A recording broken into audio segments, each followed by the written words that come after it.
کہ میری بیوی بہت بد زبان ہے، میں کئی دفعہ طلاق دینے کی سوچ چکا ہوں، لیکن میرے 3 بچے ہو چکے ہیں، بچوں کو دیکھتا ہوں تو پھر میں اپنے صبر کا گھونٹ پی لیتا ہوں، ورنہ میرا جی چاہتا ہے اس کو ابھی طلاق دے کے گھر سے نکال دوں۔ دولت بھی موجود ہے، خوبصورتی بھی موجود ہے، شکل بھی موجود ہے، عزت بھی موجود ہے، سہولت بھی موجود ہے، کیا چیز موجود نہیں؟ ایک خاتون مجھے ملنے آئی، ملانے والے نے مجھ سے کہا کہ اس کا خاوند کھربوں پتی، ارب پتی نہیں، کھرب پتی آدمی ہے، کھرب پتی۔ کھرب پتی پاکستان میں 2 4 10 آدمی ہیں۔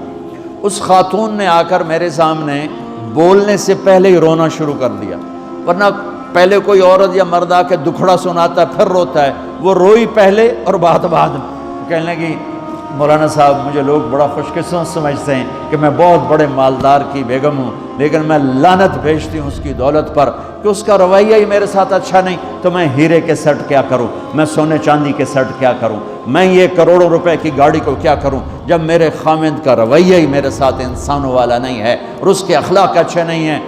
میں آگ لگا دوں اس ساری دھن دولت کو، مجھے محبت چاہیے، اخلاق چاہیے، وہ کوئی نہیں اس کے پاس۔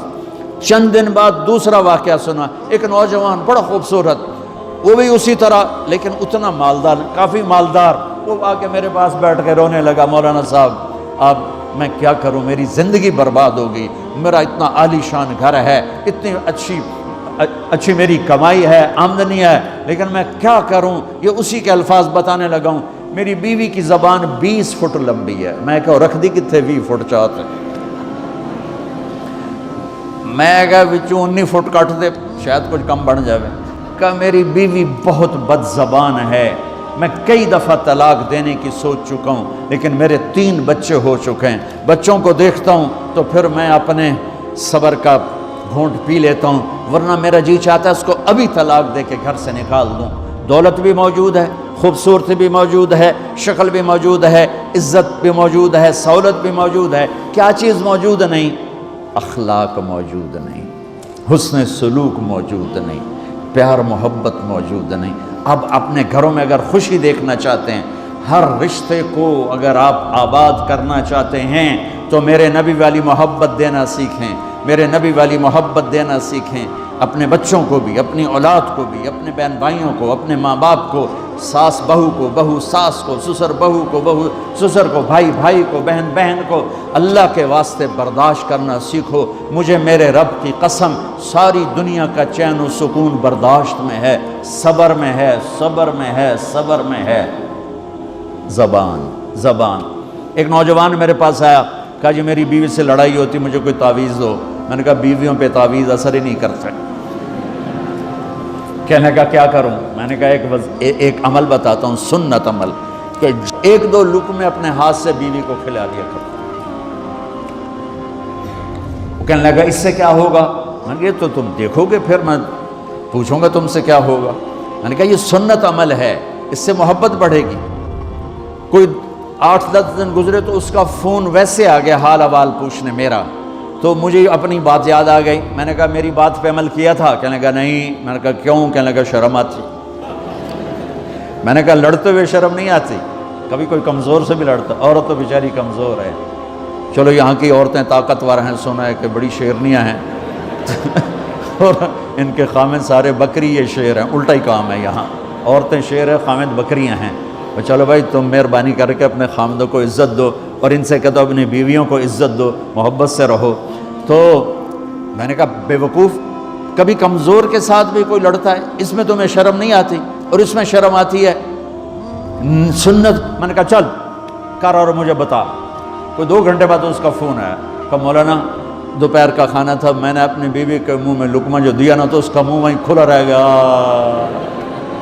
وہ کہنے لگی تو نے خود تو کیا نہیں، کسی نے تجھے بتایا ہے؟ کس نے بتایا؟ تو بتا، تیرے اندر یہ ظرف نہیں ہے، تمہیں یہ سبق کس نے پڑھایا ہے؟ اس نے کہا مجھے یہ سبق مولوی طارق جمیل نے پڑھایا۔ تو کہنے لگا میری بیوی نے ایسے اپنی جھولی اٹھا لی اور کہا مولوی طارق جمیل اللہ اس کے بچوں کو سلامت رکھے جس نے تمہیں انسان بنایا۔ میرے بھائی بہنوں صبر کرنا سیکھو۔ ہماری ایک دھوبن تھی ماسی شریفہ، مر گئی بیچاری، تو وہ آ گئی میری بہن کے پاس، چھوٹا قد، موٹی ڈٹی تو بڑی لڑکی، پوری شیرنی۔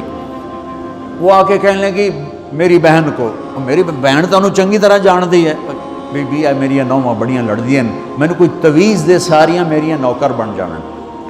اب میری بہن کو پتہ تھا کہ وہ سارا لڑائی دا تماشا تھا ماسی شریفاں تو شروع ہوندہ، ادو تو ہوندہ ہی کچھ نہیں، بیچاریاں معصوم جیاں چھوٹیاں چھوٹی عمر دیاں۔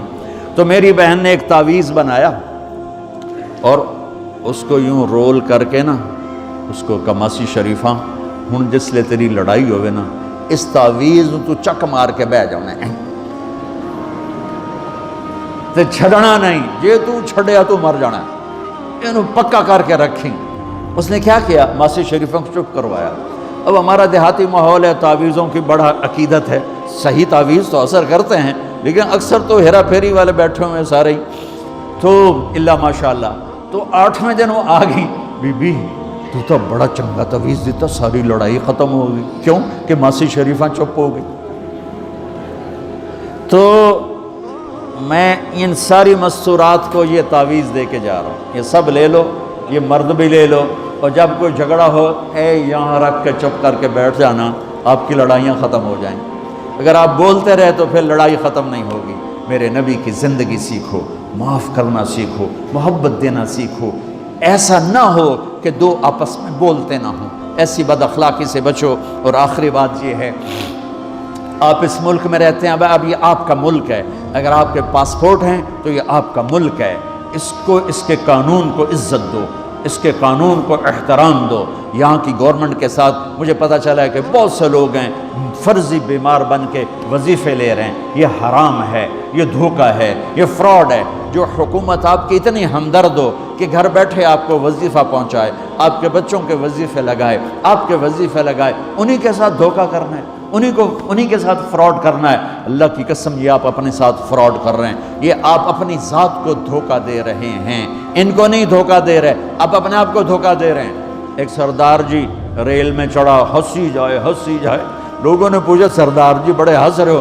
کہنے لگا ریلوے والوں کے ساتھ آج بڑا فراڈ کیا، چکر کا دے دیا، ریلوے کو چکر دے دیا ہے۔ کہ سردار جی کیا چکر دیا ہے؟ کہنے لگا واپسی کا ٹکٹ بھی لے لیا ہے اور واپس میں نے آنا کوئی نہیں ہے۔ میں کہا سردار جی اپنے آپ نے چکر دیتا ہے تسی تو جتنی 2 نمبری کرنے والے ہیں یہ اپنے آپ کو چکر دینے والے ہیں۔ اللہ کے واسطے اس حکومت کا نہ ٹیکس چراؤ، نہ ایسی 2 نمبری کرو، نہ یہاں کی بچیوں کو دھوکہ دے کر کاغذ بنانے کے لیے شادیاں کرو۔ جب انگریزوں کی حکومت تھی انڈیا پر تو دلی میں ایک وہ پک پاکٹ رہتا تھا جیب کترا، اس کا چیلا شام کو 2 روپے لے کر آیا تو اس نے اس کو تھپڑ مارا، سارے دن میں 2 روپے۔ تو کہنے لگا استاد آج بڑا مال مارا تھا، ایک گورے کی جیب کاٹی تھی، بہت پیسہ تھا۔ جب میں 4 قدم چلا، سننا ذرا اس زمانے کے چور کا ایمان سننا، کہنے لگا جب میں 4 قدم چلا تو مجھے خیال آیا اگر قیامت کے دن عیسیٰ علیہ السلام نے میرے نبی کو گلہ دے دیا کہ آپ کے امتی نے میرے امتی کی جیب کاٹی تھی تو میرے نبی کو شرمندہ ہونا پڑے گا۔ تو پھر میں نے کہا میری وجہ سے میرا نبی شرمندہ ہو، میں نے جا کر اس کو واپس کر دیا، اے 2 روپے اپنے دے کپ کے لے آندے۔ تو اس نے اس کو 10 روپے انعام دیا کہ یہ 10 روپے تیرا انعام ہے۔ اب آپ اس ملک کے اگر ہیں، آپ کے پاسپورٹ ہیں تو آپ یہاں کے ہیں، آپ اپنے پیچھے اپنے رشتہ داروں کی مدد کریں، جو مرضی کریں، لیکن میرے بھائی بہنوں اسے اپنا ملک بنا کے چلو، یہاں غریبوں پہ خرچ کرو۔